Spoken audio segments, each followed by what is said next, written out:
On parle beaucoup d'intelligence artificielle, on parle beaucoup de robotique, mais qu'est-ce qui se passe quand on met vraiment les deux ensemble? C'est de ça qu'on va parler aujourd'hui.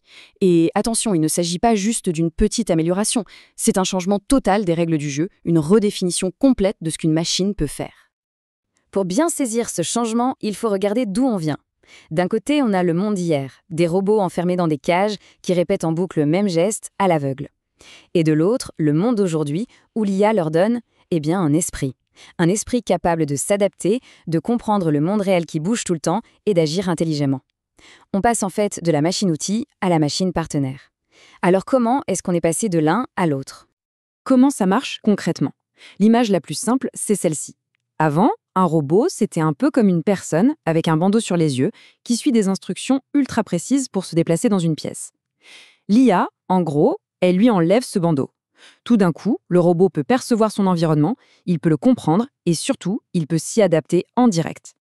Et c'est là qu'est le vrai saut technologique. On passe d'un monde qu'on appelle déterministe, c'est-à-dire que le robot suit un chemin unique, fixe et ne peut pas en sortir, à un monde probabiliste. Ça veut dire quoi? Ça veut dire que le robot peut gérer l'imprévu. Il peut faire des suppositions éclairées, il peut naviguer dans l'incertitude et surtout, il apprend de ses expériences pour faire mieux la fois d'après.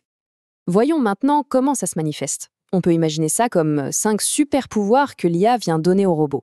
5 capacités qui débloquent leur vrai potentiel, bien au-delà de la simple répétition. Le premier, et honnêtement c'est peut-être celui qui change tout, c'est la vision par ordinateur.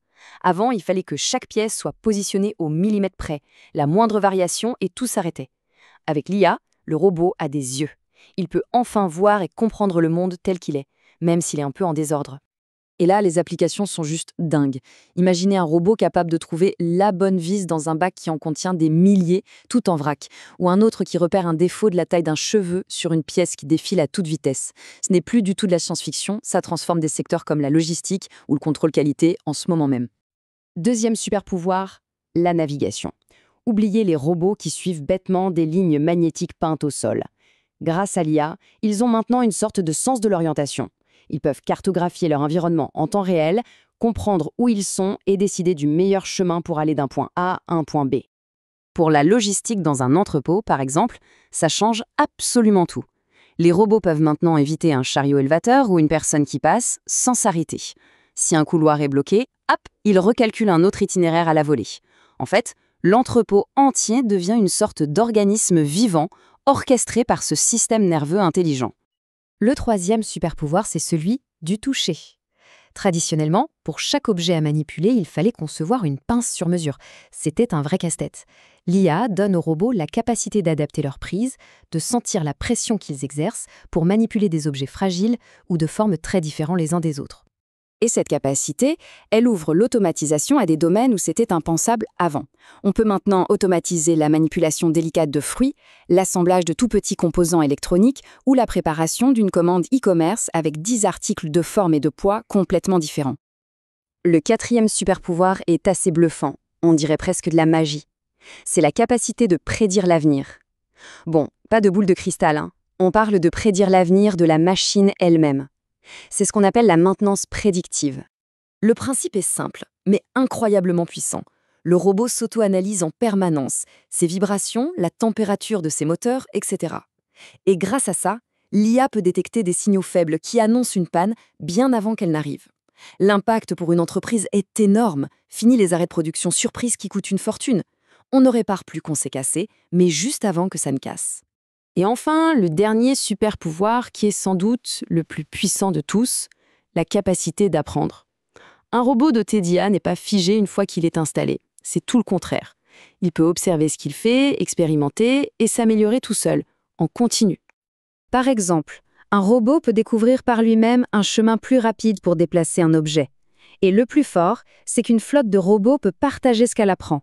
Quand un robot trouve une astuce, il la partage instantanément avec tous les autres. L'amélioration devient exponentielle. D'accord, toute cette technologie est fascinante. Mais au final, pour une entreprise, qu'est-ce que ça rapporte? Comment ces super pouvoirs se traduisent en résultats concrets, mesurables? Eh bien, les chiffres sont assez parlants.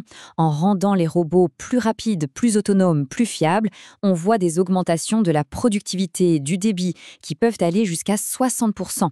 Ça veut dire plus de produits fabriqués ou de commandes expédiées avec les mêmes équipements. Et en même temps, la qualité s'améliore de façon spectaculaire. Parce que le robot voit mieux et apprend en continu, il devient plus précis. On observe des réductions du nombre de défauts qui peuvent chuter de 50%. Et puis, il y a l'argument financier, qui est souvent décisif. Là où un projet d'automatisation classique mettait parfois 3 ans, 36 mois à être rentable, ces nouvelles solutions s'amortissent en seulement 6 à 18 mois. Ça change complètement la donne et ça rend l'automatisation accessible à beaucoup plus d'entreprises, notamment les plus petites. Mais l'histoire ne s'arrête pas là.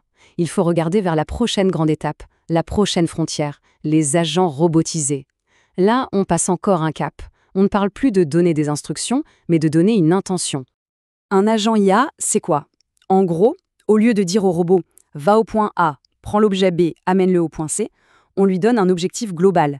Par exemple, expédie la commande numéro 1, 2, 3, 4, 5. Et c'est tout. C'est à lui de se débrouiller pour planifier et exécuter toutes les étapes nécessaires. Son processus de pensée, si on peut l'appeler comme ça, se fait en 4 temps. D'abord, il comprend le but final.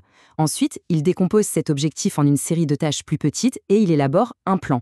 Troisièmement, il joue au chef d'orchestre. Il coordonne tous les outils à sa disposition, les autres robots, les logiciels.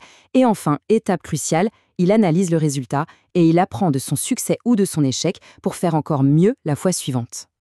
Donc pour résumer tout ça, l'idée à retenir, c'est qu'on est sur un chemin. On est en train de passer d'une automatisation très basique, très rigide, à une autonomie quasi complète. Ce parcours, on peut le voir en 4 grandes étapes. Ça part du robot de base, celui qui suit son script. Ensuite, on lui ajoute des sens grâce à l'IA, la vision, la maintenance prédictive.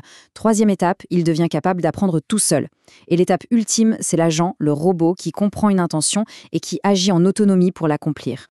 Et on termine sur cette question qui est vraiment la plus importante. Cette convergence de l'IA et de la robotique, ce n'est pas juste une histoire d'usine plus efficace, ça redéfinit notre relation au travail et aux machines. Alors quand les robots peuvent non seulement exécuter, mais aussi planifier, apprendre et s'adapter, quelles nouvelles possibilités est-ce que ça ouvre? Quelles industries? Quels services ça va permettre de créer? C'est la réponse à cette question qui va façonner la décennie à venir.